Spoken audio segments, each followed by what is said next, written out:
Hi, my name is Susanne Lippitsch. I'm a packaging designer in structural packaging and I'm a teacher of packaging design. Yeah, it was interesting because I always give them kind of a lot of freedom which project they can choose, and of course it has to be cartonboard, and I always say it has to be easy to produce and easy to use, and it should have kind of an extra function.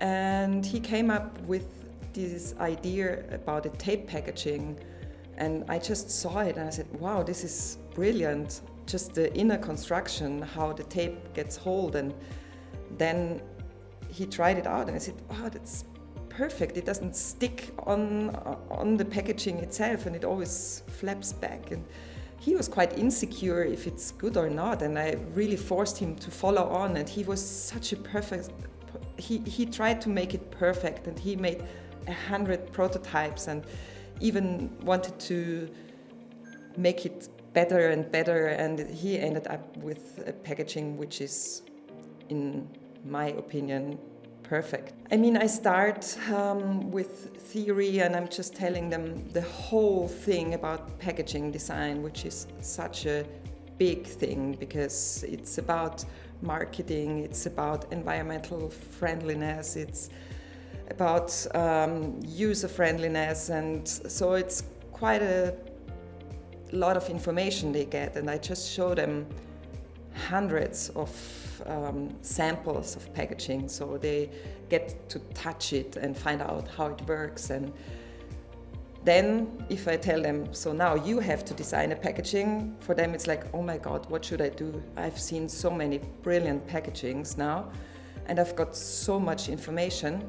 And then I just tell them, just take a piece of carton and start folding it. Of course you can do some origami packagings, but that's too complicated for the market. So yeah, and with folding and thinking about it, they just start with some ideas and then we talk about it, and then I tell them, okay, don't do that one. I've seen it too many times. Just go on that idea. This seems to be brilliant to me.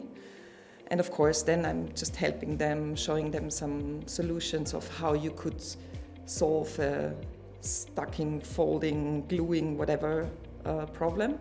Yeah, and then we end up with sometimes really good packagings, and I always force them to hand in to the Pro Carton Young Designers Award, and somehow we are kind of successful in the last years. So.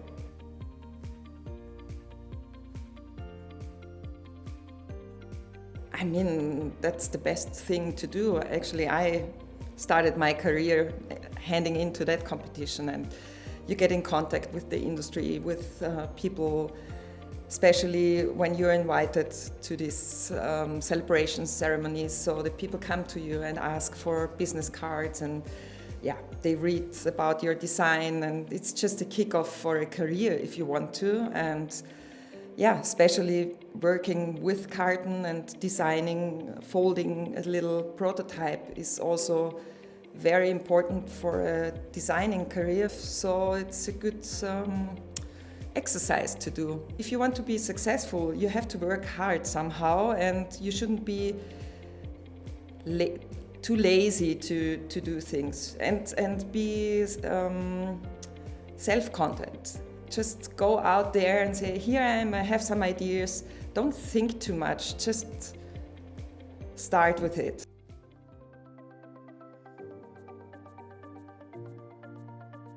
I mean, it changes, but in the minds of clients, it's often, we have a product, we just need a packaging. And then they come up much too late with asking for a design, and then they are like, and how much will it cost? It shouldn't cost nothing, because it's just packaging. It's something we don't need at the end, which is not true. It's one of the most important things of a product at the beginning, and even if it has a benefit afterwards, perfect.